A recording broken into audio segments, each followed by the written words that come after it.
Hey, everybody. Here we are today with our amazing show. And today we're going to be talking about flying the friendly skies from a female perspective. And so we get a lot of interest in the group talking about different viewpoints and different things, lots of foot complaints, lots of why am I eating this food that rhymes with fatar, all the good stuff. But a few things I've seen lately is some of the women saying, people walked by me, couldn't believe I was a 1K. There was some disrespect, whatnot. So this is a great opportunity for us to, what's up, Joe? It's good to see you, brother.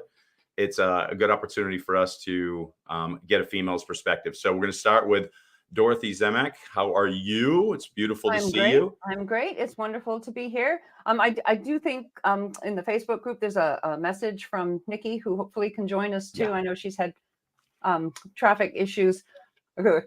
A little nervous about trying to represent all women with just my perspective, but I am not every woman. I am only one woman. So. Oh, that's a song right there. Are you going to sing that for us? No, I am not. I like it. Yeah, so Nikkii will try to jump on too because we'd like to get a different perspective. Yeah. But the other great thing too is anybody who's here who is a female who would like to voice a question or comment, we'll absolutely share that and discuss. And we'll say less and you can say more, Dorothy, because Evan and I are just guys. This is not our show today. Well, just guys. Hopefully, as guys, you still have opinions about women flying, and you know, it's not on us to do everything. But no, but we want to listen to you tell us what we need to do more of. That's the big point. So, okay, super cool. So why don't we start with I wanted to bring up a point that I get a lot.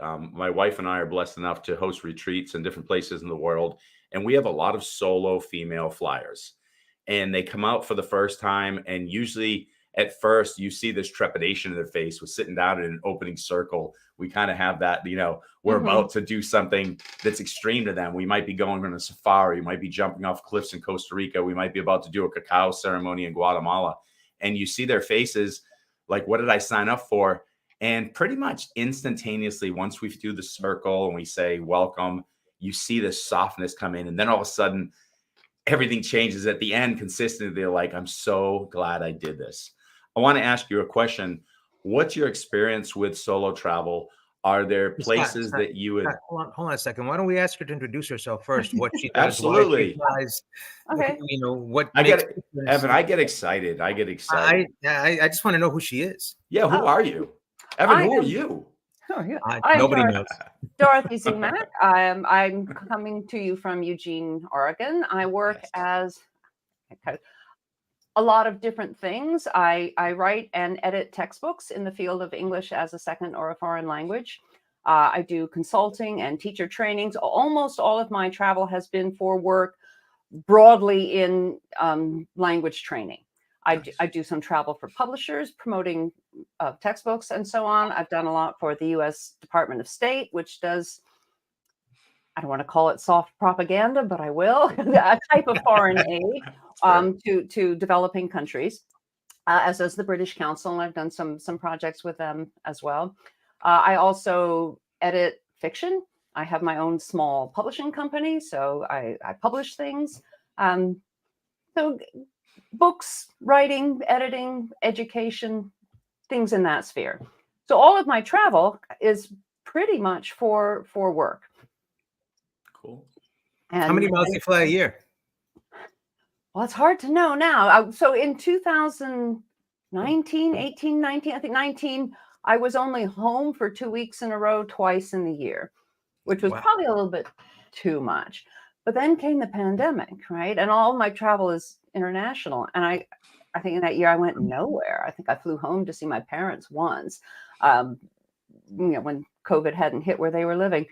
And now post-pandemic, because I mostly work with developing countries, now that they know a Zoom conference is possible and a lot cheaper, nobody thinks it's better, but everyone thinks it's cheaper. So there's a real pull of, you know, can we just have everybody meet online? And yeah, I'm happy to be online. Here I am, but it is not the same as being face to face. So, I mean, travel's coming back a little. I'm going to Athens, Greece at the end of this month and got some things lined up there. But I was supposed to trying to get Argentina in October, and they kind of went, yeah, well, you could just maybe do it online. And I said, yeah, or not, if it's 2 weeks of daily training. So I don't know how much I fly anymore. I mean, ask me in 2 years and I'll sort of know what my patterns have fallen out to. But I was 1K for 12 years. And then they changed the system because I was qualified on many cheap miles flown.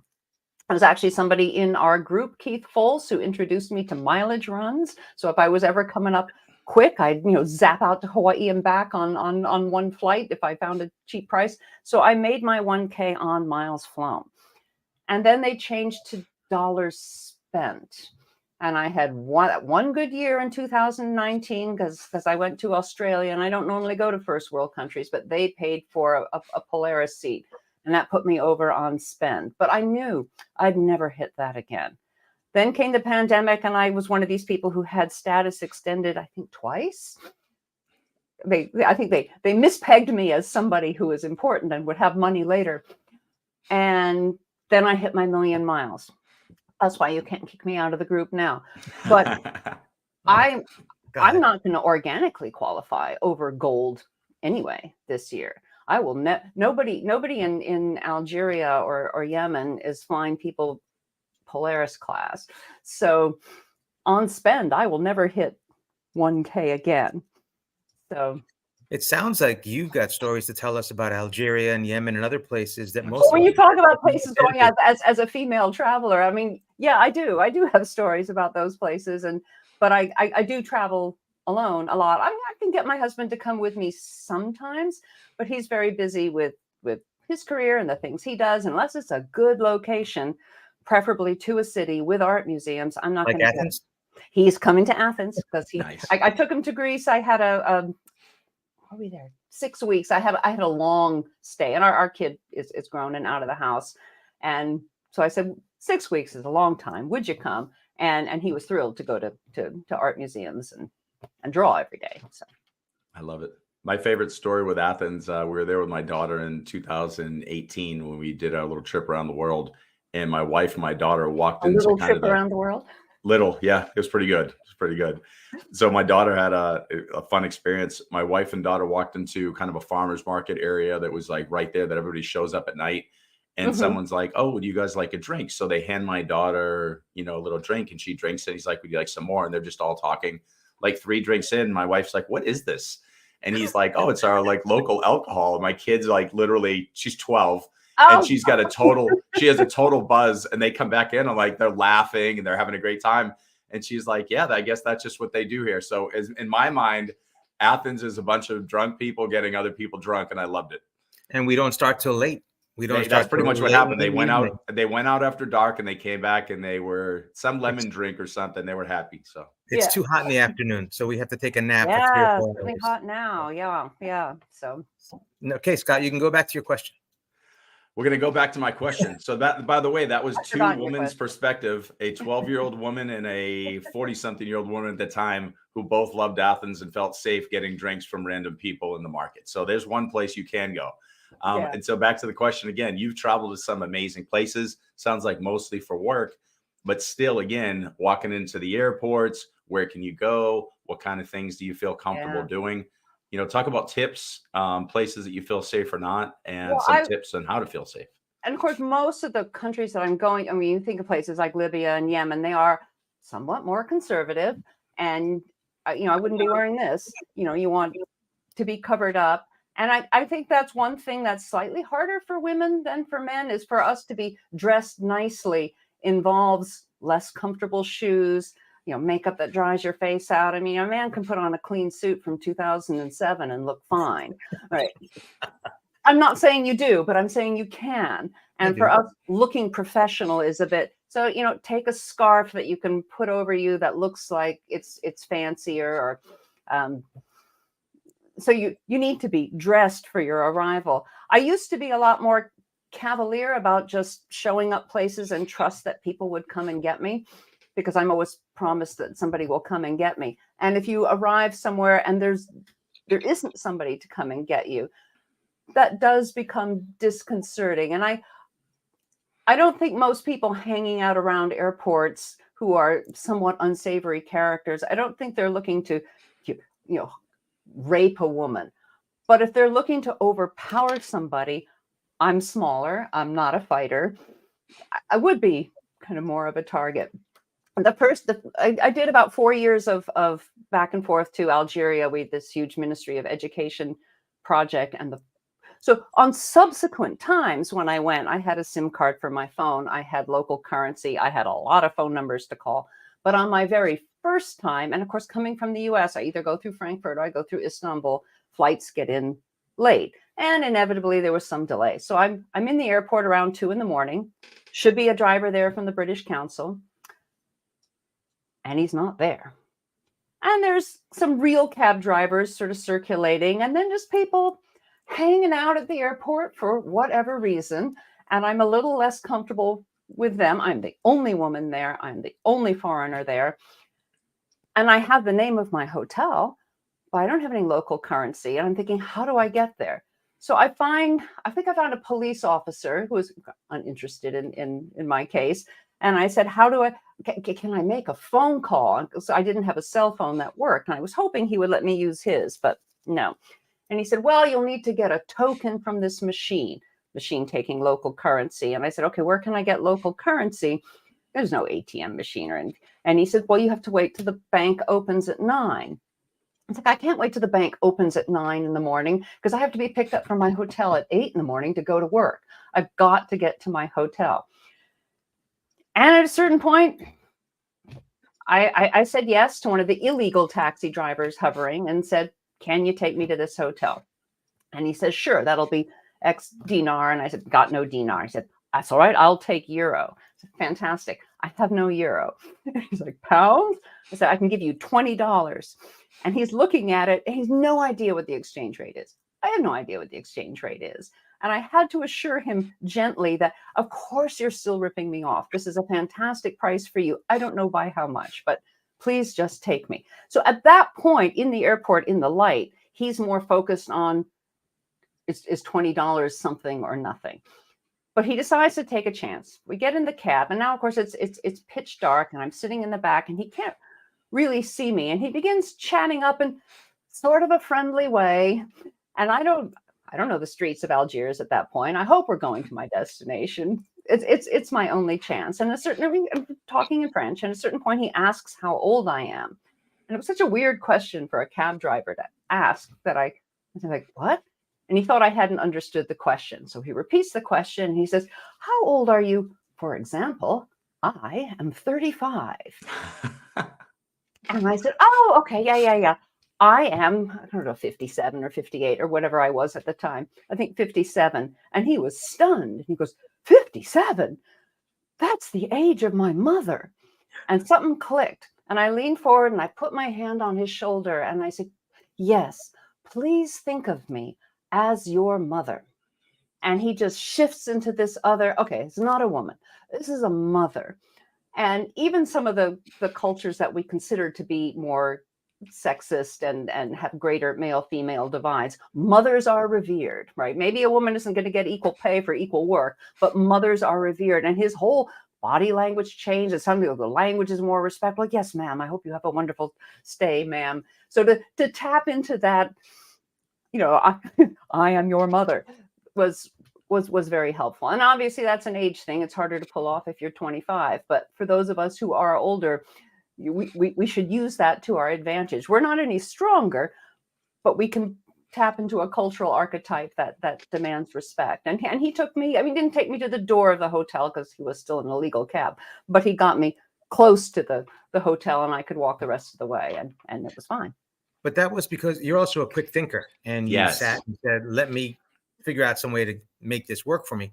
There are other people that travel that really aren't that in tune to their surroundings and their environment. And that would have been much more traumatic to them, not having someone there to pick them up and having no money. So that's yeah. Well, like I said, after that, I got better about saying I need a local phone. And often when I contact conference organizers and I say, can I have a local phone number of somebody I can call? And I go, oh, don't worry, someone will be there to pick you up. No. I said, right. but can I have that anyway? And if I say I need that to feel secure, people, okay, fine. Here's a local phone number. And I've been missed a few times. That happened in Mexico City, where actually my driver was there, but he'd gone to the different airport. And again, there I was. How far is that? Pretty far. Well, I mean, it sort of took him 20 minutes to drive over, but he's waiting for me in an airport where I'm not arriving. I'm waiting for him in an airport where he's not coming. And again, no phone, no money, no Spanish. And I noticed a guy with a U.S. Embassy pin who was waiting for somebody else. I thought, okay, you're from my embassy. You have to help me. And so I asked, I had a phone number, and I said, I'm sure the person on the other end only speaks Spanish. Can you call this person? And then they sorted it out. That's awesome. So that's good awareness too. And so one of the things that I love, and you brought up a really good point, is I do not think at all when I show up at an airport, like I should, I take that back to an extent. You don't want to like show up and do something that's like culturally incorrect that is going to, bring about negativity. Yeah. But even from safety perspective, like your point, show up. Like, don't stand out so much that you are making yourself a target. And I know we always talk about don't victim blame and do stuff like this, but there's still a smartness in showing up the right way. Yeah. And if local people give you advice, trust that advice. I mean, I didn't personally have a lot of trouble in Yemen, although I was there just as the civil war was breaking out. But I was at the school the day the British embassy was attacked. And certainly the Americans were bigger enemies of certain elements than the British were, but their embassy was in a more vulnerable location. And that's why they got attacked and we didn't. And so people at the school thought I should go back to the compound just in case, something was going down. And they said, take a cab home, because all the armored car drivers were taking other embassy people places. I was pretty low on the totem pole. And they gave me these specific instructions, like, go out to the main street. Don't get in a cab that stops for you. Only get in a cab that you flag down. I'm like, okay, all right. Don't get a cab that stops for me. And I started walking, and then they had second thoughts, and they sent a man with me and said, let me escort you to your hotel. And I feel this sort of independence thing of, no, I'll be fine. I can certainly get to my, get back to the compound on my own. I thought, no, if they're offering me an escort, I should just take the reason. Right. Yeah. If someone says, we're putting you in an armored car that's going to pick you up at a different time every day, and it's going to travel by a different route every day, I shouldn't question that. I should assume that that's a good idea. But another reason the British embassy got attacked is their motor pool went on a known route, same time every day.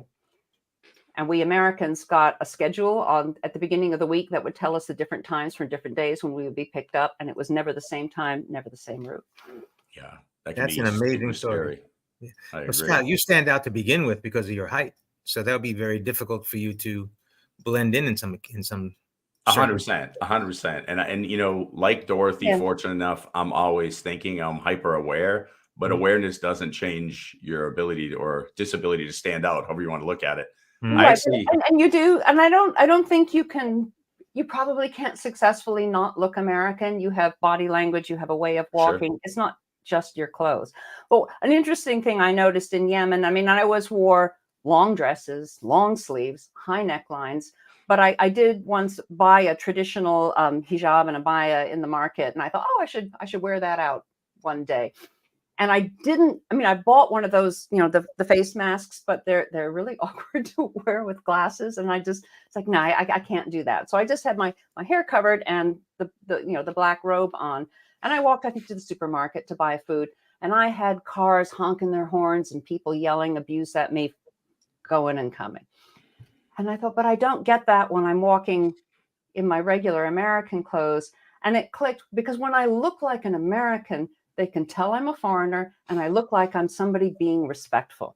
When I looked more like a Yemeni woman, and of course I have Semitic features, and because I didn't have my face covered, I looked like a Yemeni woman being disrespectful, not like an American woman blending in.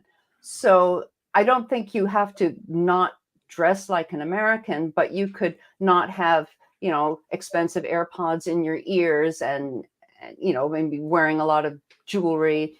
I noticed in Ecuador, no women were wearing nice jewelry.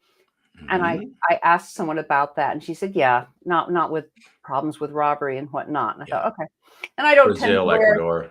right. I Yeah, don't just don't take do it. nice jewelry when I travel anymore anyway. I mean, a $5 pair of earrings, and then if I lose them, I'm not so much thinking of being robbed as I am thinking of being careless. But if I lose them, I'm fine with that. But if even local women are not wearing real gold and real silver, that's a pretty clear indication that I should not be either, you know. So I love what you just said is like, listen, I mean, they've got, there's tourists there. They know that there's Western world people, foreigners, and to be yourself, but with respect. I Yeah, think that's the best piece of advice that I'm hearing right now. So when you show up in, say, Zanzibar, for example, yeah. okay, or say like Sharjah, which is right near, it's UAE, right near Dubai. Mhm.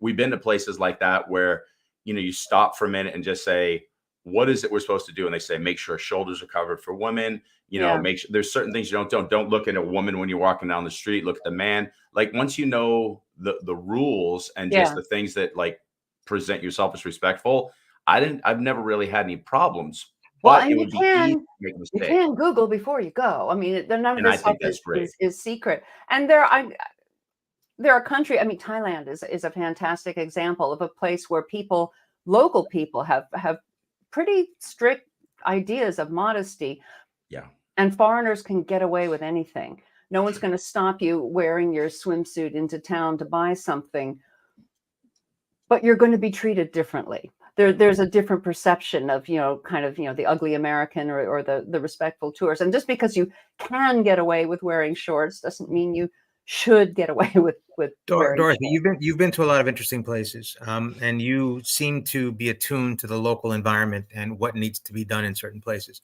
Do you find that the ugly American is real? Do you see Americans that you can pick out and that are disrespectful? And Yeah, yeah. But an American who isn't being disrespectful doesn't stand out, so you don't notice them. I mean, you tend to be shocked by the one guy you see in a Yeah. restaurant who orders a. I had this happen in Thailand. Somebody ordered a steak, which is not I mean, it's like a super expensive, rare, and he didn't like the way it was cooked because it didn't taste like it did at home. It's like, well, of course it doesn't, because you're in another country. And he sent it back, and then so they brought him another one, and he had same. said in rapid English, I don't want a steak at all. I'll have something else. And they hadn't understood that. So they bring him a second steak, and he's like, no, I said I didn't want a steak now. So he wasted basically two steaks that he had no intention of paying. So that person is burned into my brain forever. But hundreds of Americans sort of slip by unnoticed because they are walking lightly. And if you're, and I think that the same is true in the US. If you go from state to state, we have different cultures all over our state. It's just, 100%. most people are not trying to hurt you or offend you, but occasionally you will be slightly disappointed in your travels because something won't be exactly how you like it. I let that go. So take that right there. So most people won't be there. People aren't out to hurt you. Okay. No, I People are don't in their think so. And culture. in any Yeah. country, I've had fabulous hospitality in just about everywhere I went. And I know there are also, I mean, shortly after I left Yemen, I was supposed to get 3 trips, and my third trip was canceled because of war. And I only have authorization from the State Department for a year to take this trip before my funding disappears. And there was a window where I thought it might be okay. And then there was some American teacher, not in Sana, but somewhere up in the mountains, who had been shot and killed through the window of his car as he drove through town. So some people will kill you, but Yeah. most people won't. And there are people in America who will kill you too. It's not like we live in a particularly safe country. But I think if you go with the attitude that most people are just nice people and they're on your side and they'd like to help you if they could understand what it is that you want. And if you meet people with fear and suspicion, then they get defensive, and you've sort of set up a confrontational interaction even before it happens. So 100%. So I'm hearing a lot of good stuff of like good ideas of what to do to present yourself. Awareness sounds like it's huge. Just checking Google, just being smart. And maybe there's some places you just really don't want to go, and we don't need to, push things. But let's come back to home too. So, one of the things that we had talked about before we started the show off is, and we've had the question pop up in the chats. There's definitely, differences between women and men, the way we're treated, even in our own airports. So, Yeah. talk about that from your perspective, what you've seen, what we can do as men to help that situation so that we don't look shocked when the question was, the people looked at you like you're crazy, like, how are you a 1K? He was saying that his wife gets this. Do you receive that? Yeah, And what do you do to deal with it? I haven't had that much. I do remember once where I had an upgrade that cleared. I mean, my home airport is Eugene. Upgrades can clear, and I'm either going to San Francisco or I'm going to Denver. I have to go somewhere else to go anywhere. And as a 1K, the CPUs would often clear. And I remember once I just settled into my seat, and a man sat next to me, and then sort of apropos of nothing, he looks at me and says, "So is this your first time up front?" Well, I just said no, and I was thinking, but even if it was, what was he going to show me the ropes? I mean, it's not hard to sit in a wider seat. I mean, nothing happens in a regional jet when you're up front that doesn't happen in the back. And I was then kind of looking, well, am I dressed like a hobo? I mean, why does he think that? And now I know he must have checked the upgrade list and seen that my seat had been upgraded. But why he would assume it was my first one, I don't know. And I think other women get it more than me. It might be an age thing. If you're a woman who's 25, but a power traveler, people might assume that you're standing in the wrong line. We hear that also in our group, though, from men who are dressed casually. If someone's in comfortable sandals and shorts and has a baseball cap, how can you be 1K? Yeah. But also, I have to say, when people push in front of me in line for 1K, I don't care hugely. I'm now in boarding group 1, and can I say that is perfectly fine. You still get on the plane, you still get your carry-on on, nothing happens. I guess if you were a 1K and you were going to get a beverage, you might have a better chance in that short time before you take off. But I'm not hugely invested in getting on the plane first. So if that's very important for someone else, fine, I don't care. Go ahead. I think it's also the city you take off from. Newark you might have 51Ks on a flight. And yeah. Okay. Fair enough. So, yeah. And that gets to be a little crazy sometimes. But there was only one time when I felt, I can't remember if I was boarding group 1 or 2, but it was so crowded and I thought, I'm not going to get my carry-on on. And I had 1 week of stuff to take to Libya. They're not going to be able to send it on to Libya. Libya's airport is probably worse now, but not very great. And I had a short connection in Charles de Gaulle, right? If my luggage misses that connection, I'll never see it again. And I asked the gate agent, I said, here's my boarding group. Is there any chance I'm going to get this bag on? And she said, yeah, I don't think so. And I said, well, here's why it's really important to me. And she said, if you're traveling with a disability or an injury or something, you can get on first. And I said, okay, but if anyone checks, and she said, we don't check. We take your word for it. Like, okay. So I did that. I'm sorry if somebody had to put their bag in the hold, but I did get my bag. But I wouldn't do that for convenience. I would only do that if it were super important. That makes sense, though. I mean, that's the thing, it's almost like speeding tickets or whatever. There's so many times where we like black and white. A lot of people want things where you're speeding, you get the ticket. But what if your son's choking or something, whatever the reason you're going to a hospital or emergency? And the same thing with that. Like, we have different situations. And I wish that we'd just assume as people sometime that if somebody's doing that, they're not doing it to be bad. Just let them know. Because we all know that Key and Peele sketch of the boarding group 1, and they're the people for whom this is an important mark of status, and they want to get on the plane and there's also part of me that thinks if that's super important to you and that makes you feel like you're having a good day and you're a good person, okay, fine, go ahead. I'm not that invested in it. I will say that one place, being female, I think works to your advantage if you know how to use it, which men could do too, is on the 1K line. When I call, you generally get great service, but not always. And I think women are better trained at at being softer with requests. And if you call in a busy time and say, you don't understand my important business meeting, I've got to get to Akron by noon, somebody can either help you or block you. And I got into the habit of just saying in advance how I feel. I'm feeling very frustrated, or I have a question, but it's not urgent and I'm not in a hurry. So instantly the person talking to me on the phone knows how to react to me. And then if it's complicated, I tell them in advance. And the last call that I did that was complicated and took over an hour. And I said, this is a really thorny problem. Are you sitting down? Do you have your feet up? Do you have a cup of coffee? I wish you could have a glass of wine, but you're probably not allowed to. And then she started laughing and calmed down. And we solved the halfway through the phone call. She's calling me Miss Dorothy and say, oh, Miss Dorothy, we'll get you on that flight somehow. Don't worry. And laughing with her coworker. And we solved my problem. And I had made that call during one of those times when something was going on in Newark. Sorry, but it's always Newark.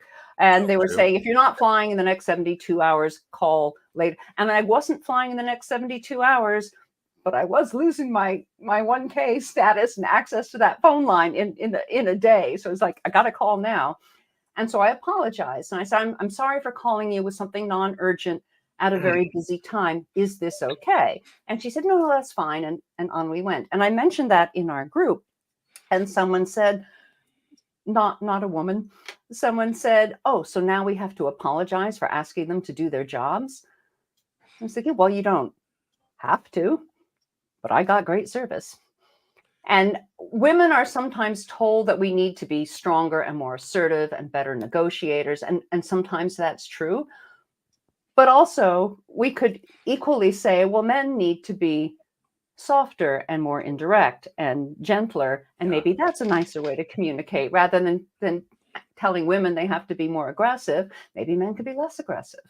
Well, what I heard you say, and everything you've talked about in the last 30 minutes is acting on, awareness and not emotion. Like I keep hearing the same thing, you're sitting there with the mom story. The emotional thing might be like, why are you asking that? And then you're going right into the situation versus, wait a second. I've done my Google research. I understand the culture. He said, Mom, I'm like your mom. That's just one of the reasons that most of us or many of us aren't able to do that is we ride with emotion. Yeah, we're calling out the 1K line because we're pissed because they just split us up. We're not going to be on the flight. How am I going to get there? I've got people waiting for me. None of that changes. Those are facts. Yeah. My reaction can change. So I love what you're saying. I think a great, tip would be, how can we step away from the emotion for a minute, look at the facts, and then just be our best selves in that situation? And a lot of the people we're interacting with are service providers who are used to having people look down on them for being less important. But in their own, everyone's the hero of their own story. They don't feel that they're less important to any customer coming up, no matter who you are. So if you treat them with respect, you are more likely to have them do you a favor. So I was in France for 2 weeks in May, and I'm traveling with a friend, and we're on the same flights. And she I think she has a United account, but I doubt she's even silver. So I can still go to the priority line. It's no longer the 1K line, but there's still a priority line. I go through, I get my bag checked on, and I can see my friend way over there in this long line. And so I walked back to the priority guy who had nobody in line. And I said, I'm traveling with my friend over there. She has no status. But if I have to wait for her, I'm not going to get to the lounge. I really would like a little something to eat and a coffee, but I can't go without my friend. And he just laughed and he said, bring her over here. I'll take care of her. So if I'd walked up and said, nobody's in this line, you need to do my friend. Or if she had just walked up there like it was her right, he would have sent her away, as was in his right. But so the more indirect approach is more successful. And I think women are taught to do that, and we learn to do that more naturally, and men are more likely as a whole to come in guns a-blazing. I have rights. Do you know who I am? I could call my congressman. I could sue you. I'll call a lawyer. I'm going to get compensated. If I emailed 1K voice, then you'd be sorry. Dorothy, have you met Ira? I haven't. I see all the Ira jokes, but that was just before my time. So I don't even know what he did. You sound just like Ira. but I don't know what he did. I assume he was pissed off because somebody didn't know who he was. He made a guns a-blazing exit as opposed to a okay. guns a-blazing enter. Yeah, actually, you can just leave a Facebook group without an announcement. You can just go. But we all thought about that, and when we decided it was more fun to just roast him after the fact, it's quite entertaining. Poor man. But you just got to come back to: would you rather be living his life or your life? That's and exactly like it. An angry person, you'd probably rather be living your life. Be blessed that, you know, for a long time, I think the transition from a lot of us are angry people. We work through our emotions and we start to become in a place of gratitude. That space between the angry and the grateful, get through that quick, because a lot of us want to look down and go, this person sucks. Be blessed that you're not that person. That's it right there. They're having a worse day than you are, right? Exactly. You know? If they've got nothing better to do than harass you, then just say, and particularly with flight. I mean, I know I keep posting this in comments, but it's just sitting down for a day.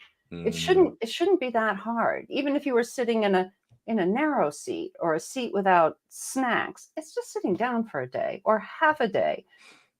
It shouldn't be that traumatic to get where you're going, even if you don't have a free drink. And I totally get the emotional appeal of free things. I chased that million-mile coin for so long. And I show it to my husband. He's like, "You're going to keep that?" I was like, "This is worthless. You know, it costs what, less than a cent." It's like, but oh, that hurts. But I felt that I wanted it. Like I now feel that I want the pen. I'll be honest with you. I think it's awesome. I have plenty of pens, but I want that pen. You know, I wanted my Polaris Bear. So I understand the desire that can come. I want my snack box and my drink. But I mean, how many alcoholic drinks do you have in your life? How much does it cost? Even if you buy it at United prices, and do you have to be drinking at 11:15 in the morning? Then pay the $8. I mean, it's not. Most of the things that we get upset about, we've seen people in our group get upset when somebody's shirt sleeve is kind of hanging into their space. We suggested you start the day with a drink. You didn't do it. We suggested. That it's if I were fine somewhere, right? There are no rules in lounges, but if I'm at home and I'm later driving a friend to the airport to get on her United flight, then I'm not drinking. Sometimes though, the actual event, the actual situation isn't your attitude. It's the person that's sitting next to you that starts you down the path with sometimes it's difficult to escape.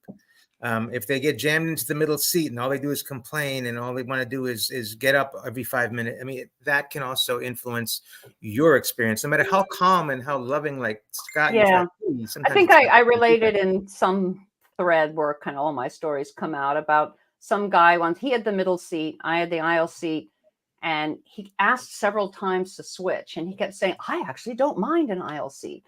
And it's like, "No, I'm good."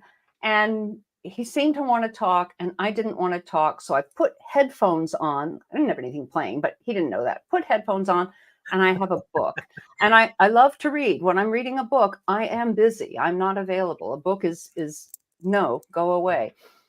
And at a certain point, he taps me on the shoulder, and I kind of went, "Yeah, headphones."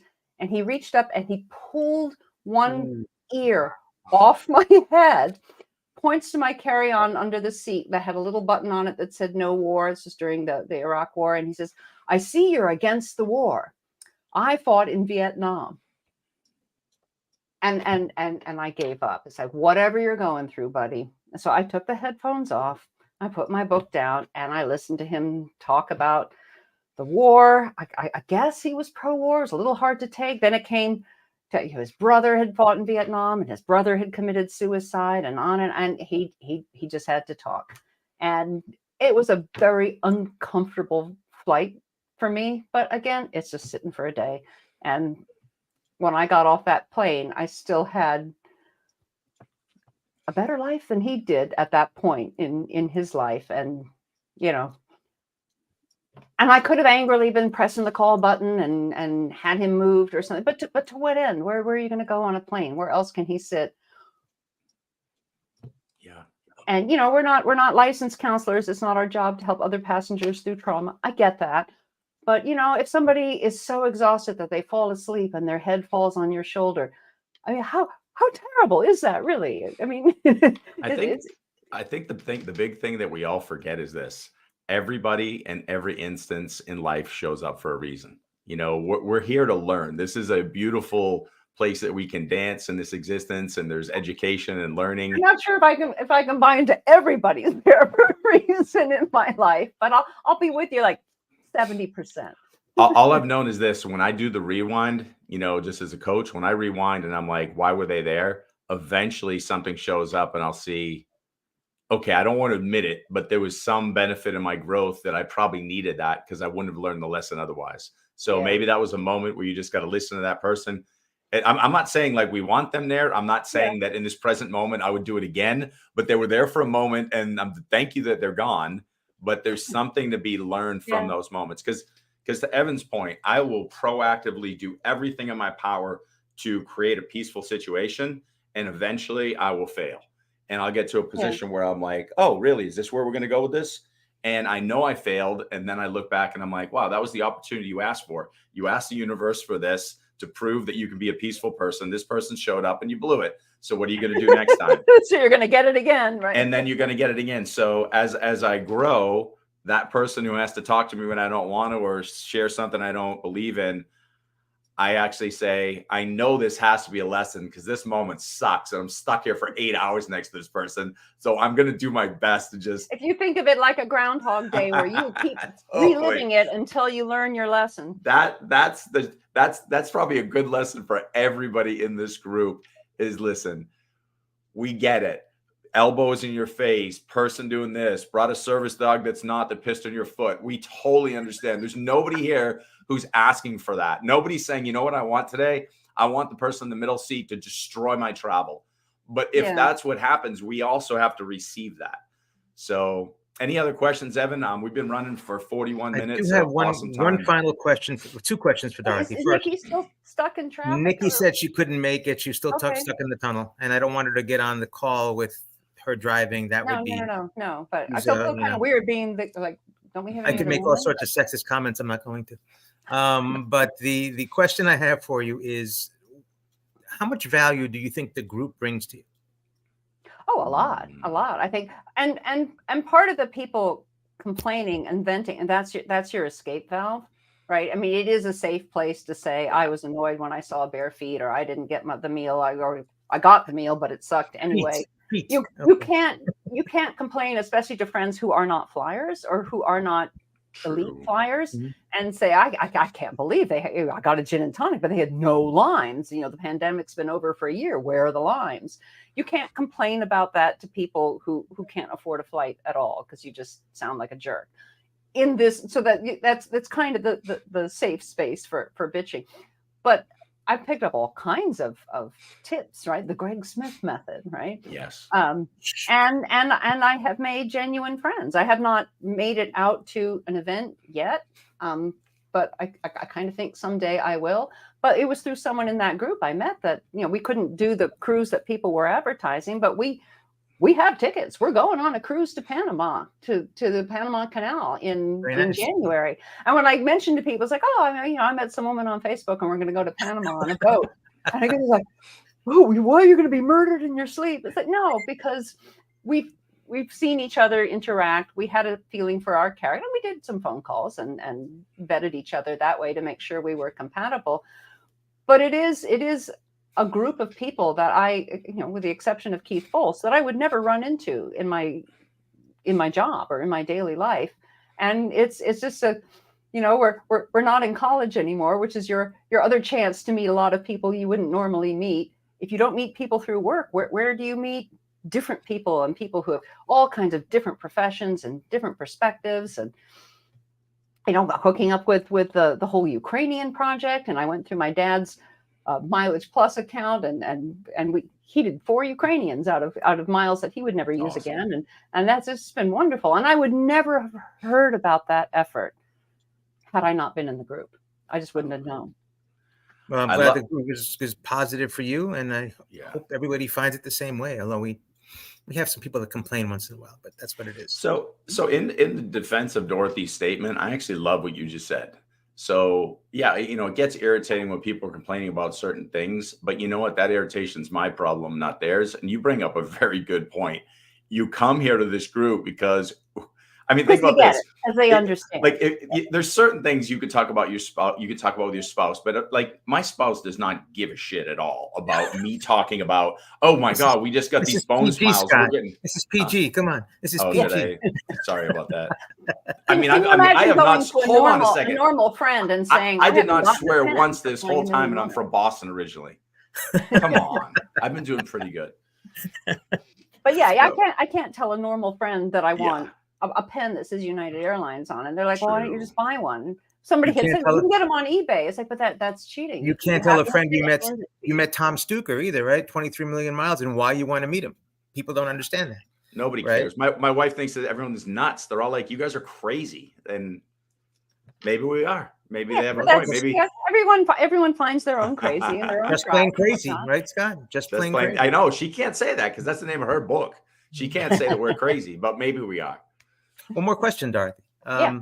You can tell us it's not going to go far, but with all your travel to all these interesting and strange places, what 3-letter agency do you work for?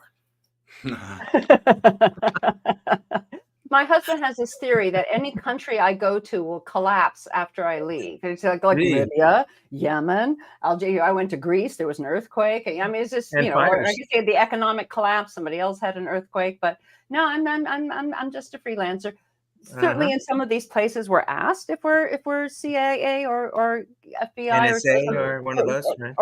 But no, I mean, English language teaching isn't that controversial.